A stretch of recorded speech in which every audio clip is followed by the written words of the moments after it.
billets régionaux et assimilés.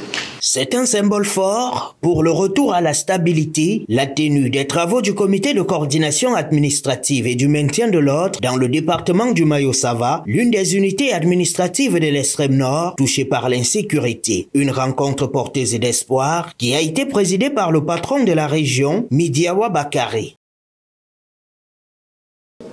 L'État a assisté les populations en termes d'engrais et d'autres matériels. C'est ce qui a contribué à améliorer le rendement.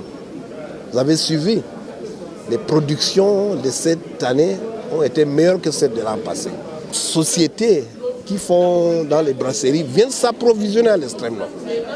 Le grand voisin du Nigeria s'approvisionne à l'extrême nord. C'est ces sorties massives et incontrôlées de denrées qui nous mettent dans les difficultés. Les mesures des arrêtés ont été prises pour interdire ou filtrer les anciens. Parce que tous les pays voisins...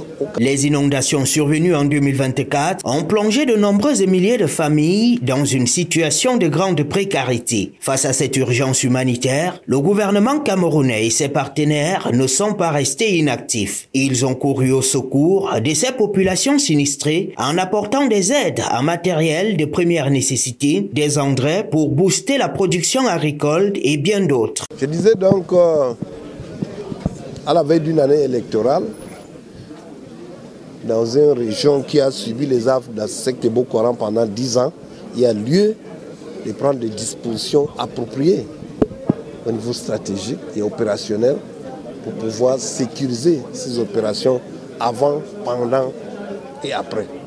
Maintenant, l'accent sera mis sur l'accompagnement et du matériel électoral et du personnel et des électeurs pendant cette phase. Et ça, nous travaillons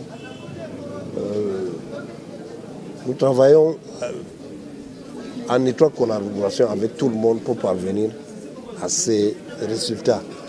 Le gouverneur Midiawa Bakari a par la même occasion effectué un bref bilan des rendements agricoles de la région qui représente un atout pour le Cameroun et les pays voisins, mais il a également instruit au sectoriel d'activer tous les leviers de l'État pour élever le niveau de vie des populations de la région de l'extrême nord. Conscient des difficultés auxquelles font face ces populations, c'est un grand défi à relever pour le gouvernement camerounais à l'approche des grandes échéances électorales d'octobre prochain.